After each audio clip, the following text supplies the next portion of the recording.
Goeiemôre Suid-Afrika, 10 April, Vrydagmiddag, 1500 by die tyd van hierdie berig, 1500 Suid-Afrika tyd. En ons gaan praat oor die Iran-oorlog, die wankelrige skietstaking wat daar is.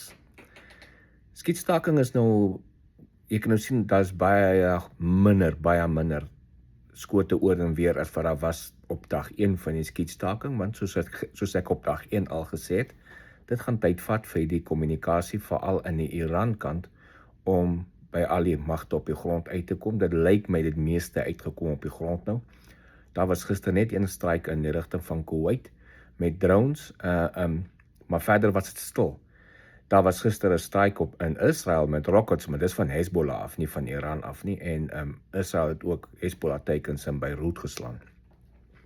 En dit bly nog steeds 'n kwelpentjie vir die Iraniërs, die Hezbollah geval. Hulle wil hê dit moet ook deel van die skietstaking wees, maar Amerika en Israel reguit gesê, Hezbollah is nie deel van Iran nie, dis 'n proxy, dis 'n deel is mense in Libanon, terroristegroepe wat nog steeds vir Israel aanval. Hulle het gisterand rockets in Israel ingeskiet en hulle sal pak tyd tot dit ophou. Dit het niks te doen met die skietstilstand op die oomblik nie. Nou Iran gaan met hulle onderhandelings môre in Pakistan dit probeer op die tafel bring dat die skietstaking ook deel is vir Hezbollah as well. So, op die oomblik is die Amerikaanse delegasie op pad Pakistan toe en vir die samesprekings môre, en op die oomblik probeer Iran nog steeds die goed belemmer, die samesprekings. Hulle wil speel vir tyd. Maar dit gaan hulle nie veel help nie, want Amerika het die kaart op die tafel. Hulle het nie eintlik veel kaart op die tafel nie. Hulle moet maar kom en gaan sit en gesels. So, as ek kyk na die plan wat daar is op die oomblik, is Amerika se weermag besig met allerlei voorbereidings en aanvullings. Ek sien nog steeds 'n hoop C-17's en C-5 vliegtuie in en uit op pad van Amerika af, Midde-Ooste toe en terug, en hulle dra wapens. En hulle dra uitrusting en hulle dra al die tipe van dinge. So die Amerikaanse weermag het nêrens heen geskuif nie. Hulle staan op hulle plekke waar hulle was voor die skietstaking begin het en gereed om binne 5 minute te strike as president Trump die message gee. Alles hang af van hierdie onderhandelinge. Nou die skietstaking is daar vir 2 weke. Maar president Trump het gesê hy hou die reg, as hy sien dat Iran speel games of wil nie met betrokke raak nie, dan gaan ons maar net voort.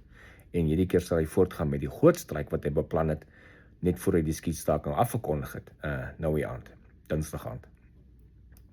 En so die voorbereidings bly voor vir dit. Die magte is daar is die opbou van magte bly daar, gaan nie skuif nie.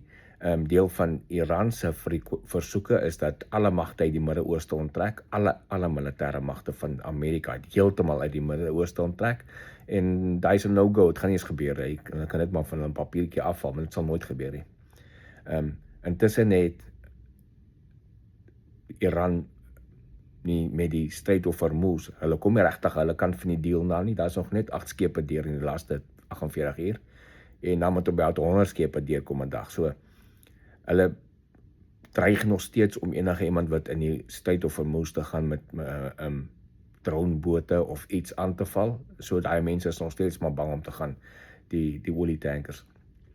En solank as hulle nog te dreig en hy stryd nie heeltemal oop het nie, kom hulle nie hulle kant by van die skietstaking nie. En so president Trump kan op 'n stadium net kom en sê, okay, hy het nog genoeg gevra en hulle wil nie luister nie, al gaan nie onderhoude, want hulle moes die stryd oopgemaak het en hulle wil dit nie doen nie, beteken hulle onderbreek die onderhoud of die skietstaking plan, hy gaan hulle strike. So, hierdie is nog lank nie verby nie.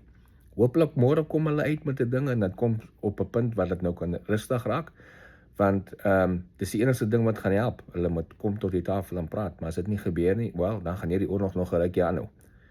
So, dit is die stand van sake op die oomblik. Ek is Morne Botha, Koppel TV se korrespondent hier uit Nashville vanoggend. Geniet die dag.